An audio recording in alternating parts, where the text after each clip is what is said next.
आज के ये वीडियो में हम 2010 की एक भयानक और दिल दहला देने वाले केस के बारे में डिस्कस करने जा रहे हैं, जिसमें एक लड़का क्रिस्टी बमू की हत्या हुई थी। विचक्राफ्ट यानी जादू टोना की वजह से क्रिस्टी बमू की पूरी फैमिली मुसीबत में आ गई थी। और इस केस में सबसे शॉकिंग ये है कि क्रिस्टी की सबसे बड़ी बहन ने ही अपने सभी भाई बहनों के ऊपर टॉर्चर किया था। आखिर क्या हुआ था ये केस में, और ये केस 2010 का इतना पॉपुलर केस कैसे हुआ? सभी मैगजीन, न्यूज़पेपर आर्टिकल्स में इस केस को मेंशन किया गया था। तो अभी जानने की कोशिश करते हैं क्रिस्टी बमू का ये केस के बारे में। कहानी शुरू होती है 21 फरवरी 1983 में। जायर कंट्री में, जो अब डेमोक्रेटिक रिपब्लिक ऑफ कॉन्गो के नाम से जाना जाता है, उसमें पियर बेमू और जैकलिन बेमू के फैमिली में एक लड़की का जन्म हुआ, जिसका नाम उन्होंने मैगली रखा। मैगली के डैड ने अपना खुद का कारपेंटरी बिजनेस शुरू किया था और फिर थोड़े टाइम बाद उनकी पूरी फैमिली पेरिस शिफ्ट हो गई। मैगली और उसके मॉम डैड पेरिस में ही रहने लगे। उन्होंने कुछ साल पेरिस में ही रहा और वहां पे ही अपना बिजनेस कंटिन्यू रखा।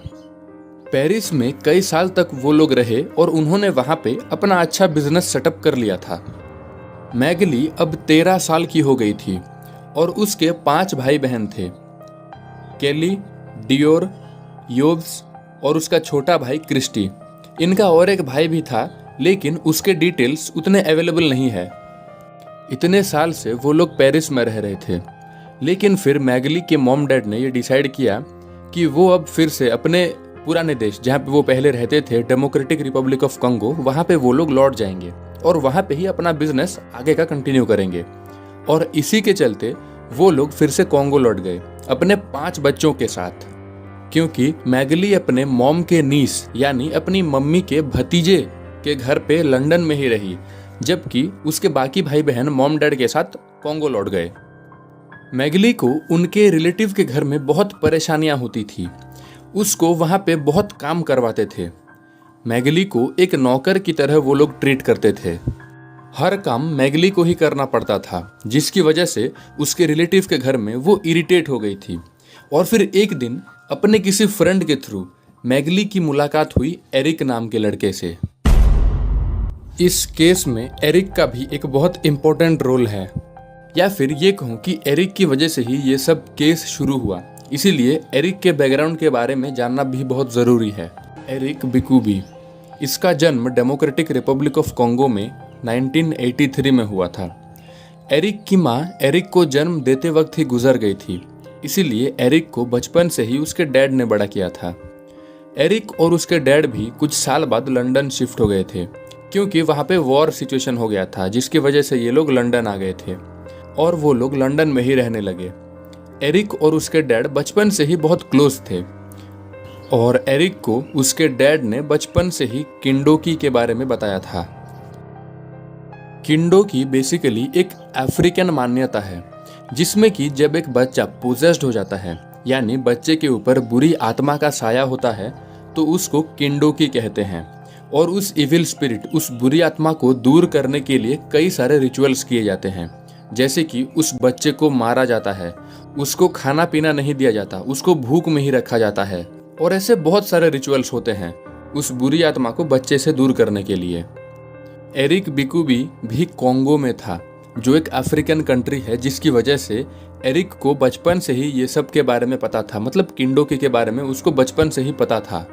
एरिक और मैगली के बीच में धीरे धीरे बातें शुरू हुई और धीरे धीरे they started liking each other. Early 2010 में एरिक ने मैगली को प्रपोज कर दिया and they both were in A relationship में आते ही मैगली ने अपने आंट के घर छोड़ के एरिक के साथ अपार्टमेंट में रहने का फैसला किया। मतलब मैगली पहले अपने जिस रिलेटिव के घर में रहती थी, उसके मॉम के नीस के घर में, जहाँ पे उसको बहुत काम करवाते थे, उसको बहुत परेशानियाँ देते थे, मैगली ने फाइनली उस घर को छोड़ दिया और वो एरिक के साथ अपार्टमेंट में रहने के लिए चली आई। इन दोनों का रिलेशनशिप स्टार्टिंग में बहुत सही चल रहा था, लेकिन कुछ टाइम बाद ये रिलेशनशिप थोड़ा एब्यूजिव होने लगा। एरिक और मैगली के बीच में बहुत झगड़े होने स्टार्ट हो गए और एरिक मैगली को अभी मारने लगा था, बट एट द एंड वो दोनों एक साथ ही एक अपार्टमेंट में ही रहते थे। उसी साल 2010 में ही दिसंबर में क्रिसमस के टाइम क्रिस्टी और उसके बाकी भाई बहन जो कि कॉन्गो में रहते थे वो लोग लंदन आने का सोचे।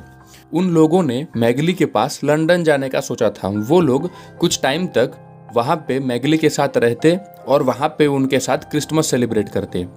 एरिक के बारे में मैगली के फैमिली को भी पता था, बट शायद वो लोग ये नहीं जानते थे कि एरिक और मैगली का रिलेशनशिप बहुत एब्यूजिव है और एरिक उनकी बेटी को मारता भी है। जब क्रिस्टी और उसके बाकी 5 भाई बहन लंदन गए तो वो लोग खुश थे बहुत, लेकिन इनकी ये खुशी बहुत देर तक रहने नहीं वाली थी। जब ये 5 भाई बहन मतलब क्रिस्टी, केली और उसके बाकी 3 भाई बहन लंदन पहुंचे तब उनका स्टार्टिंग डेज बहुत सही गया। वो लोग मैगली के घर में बहुत अच्छे से रहते थे।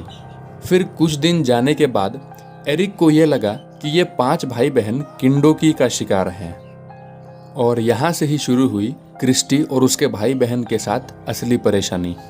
जब एरिक को ये लगा था कि ये 5 भाई बहन किंडोकी के शिकार हैं तब एरिक और मैगली ने इन 5 सिबलिंग्स के साथ बहुत टॉर्चर किए, उनको बहुत तकलीफ दिया।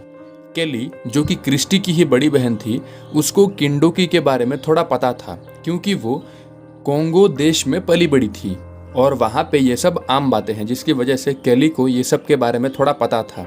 लेकिन उसके बाकी 5 भाई बहन को कुछ नहीं पता था कि किंडोकी क्या होता है, इसमें क्या किया जाता है, ये सब उनको कुछ नॉलेज नहीं था। लगभग 3-4 दिन तक एरिक और मैगली ने क्रिस्टी और उसके बाकी भाई बहन को बहुत टॉर्चर किया।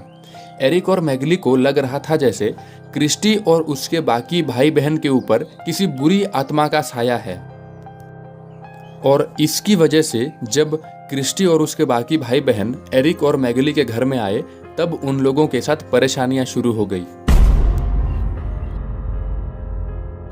एरिक और मैगली इन सबको बोल रहे थे कि तुम लोग मान लो कि तुम्हारे ऊपर इविल स्पिरिट का साया है और तुम लोग विच हो। एरिक का विश्वास यहाँ तक चला गया था कि उसने इन भाई बहनों को विंडो के पास खड़ा कर दिया और उनको वहाँ से नीचे कूदने के लिए कहा, क्योंकि एरिक का ये मानना था कि ये लोग किंडोकी के शिकार हैं और ये लोग नीचे गिरने के बाद भी ये लोग उड़ पाएंगे। एरिक और मैगली इन सबको बहुत मारते थे, इन लोगों को खाना भी नहीं दिया जाता था, इनको भूख में ही रखते थे ये लोग और बहुत टॉर्चर करते थे। लास्ट में केली और उसकी एक और बहन इन दोनों ने मान लिया कि वो लोग सच में विच हैं और इन लोगों के ऊपर सच में एक इविल स्पिरिट है। हालांकि इन दोनों ने ये सब झूठ बोला था क्योंकि ये लोग ने ये सब एक्सेप्ट किया ताकि वो लोग एरिक और मैगली के टॉर्चर से बच सकें, लेकिन लास्ट में क्रिस्टी ही रहा और उसके ऊपर सभी टॉर्चर किए गए। क्रिस्टी जितना भी कहता कि मैं किंडोकी का शिकार नहीं हूँ, मेरे ऊपर कोई भी इविल स्पिरिट नहीं है, मैं कोई विच नहीं हूँ, एरिक और मैगली इसकी बात को सुनते ही नहीं थे। इन लोगों ने मान लिया था कि क्रिस्टी ही लास्ट में बचा है और क्रिस्टी के ऊपर कोई इविल स्पिरिट है। क्रिस्टी को बहुत टॉर्चर किया गया, उन भाई बहनों को खाना भी नहीं दिया जाता था। क्रिस्टी को एरिक ने और मैगली ने कई बार हमले किए। एरिक हथौड़े से क्रिस्टी को मारता था और कई बार उसने क्रिस्टी के फेस पे भी हथौड़े से हमला किया था, जिसकी वजह से क्रिस्टी का पूरा फेशियल स्ट्रक्चर बदल गया था, उसका मुंह पूरा ब्लड से भर गया था। क्रिस्टी के कान को वो लोग एक हथियार से पकड़ के जोर से खींच देते थे और एक नाइफ से क्रिस्टी की बॉडी में अलग अलग जगह पे वो लोग निशान कर देते थे। क्रिस्टी के ऊपर ये टॉर्चर देख के उसके बाकी भाई बहन बहुत रोते थे, बहुत चिल्लाते थे वो लोग, लेकिन चाह के भी वो लोग कुछ नहीं कर पा रहे थे। उन लोगों के सामने ही उनके छोटे भाई के ऊपर ये सब हो रहा था और उनकी बड़ी बहन ही ये सब करवा रही थी। क्रिस्टी रोता था और उनको कहता था कि वो कुछ नहीं जानता, उसको ये लोग छोड़ दें, लेकिन एरिक और मैगली को जरा सा भी दया नहीं आता। वो लोग क्रिस्टी को बाथटब के ऊपर ले जाते और उसको पानी में डुबा देते थे, जिससे कि क्रिस्टी सांस ना ले पाए। क्रिस्टी बहुत चिल्लाता था, वो बहुत चीखता था, पर उसकी मदद कोई नहीं कर पा रहा था। एरिक ने अपने घर में रखे हुए मार्बल्स को लेके क्रिस्टी के पीठ में जोर से मारता था, जिसकी वजह से उस मार्बल पे भी क्रिस्टी के ब्लड लग जाते थे और पीस पीस हो जाते थे उस मार्बल के। मार्बल के हमले के बाद क्रिस्टी के पीठ में भी बहुत सारे चोट आ जाते। ये सब जो क्रिस्टी के साथ हो रहा था, इसको इमेजिन करना भी मुश्किल है एक नॉर्मल आदमी के लिए। एक 14 इयर्स के लड़के के ऊपर इतना सब टॉर्चर किया जा रहा था, उसको बिना खाना पानी के रखा जा रहा था, उसके ऊपर बहुत हमले किए जा रहे थे। कभी हथौड़े से उसको मारा जा रहा था तो कभी किसी और हथियार से उसके कानों को खींच रहे थे। केली और उसके बाकी सिबलिंग्स के साथ भी टॉर्चर हुआ था, लेकिन वो लोग एक्सेप्ट कर लिए थे। देन उनको एरिक और मैगली ने छोड़ दिया था, लेकिन क्रिस्टी को उन लोगों ने आखिरी सांस तक टॉर्चर किया। इतनी छोटी उम्र के लड़के ने इतना कुछ सहा और इसी टॉर्चर की वजह से ही आखिर में क्रिस्टी की डेथ हो गई।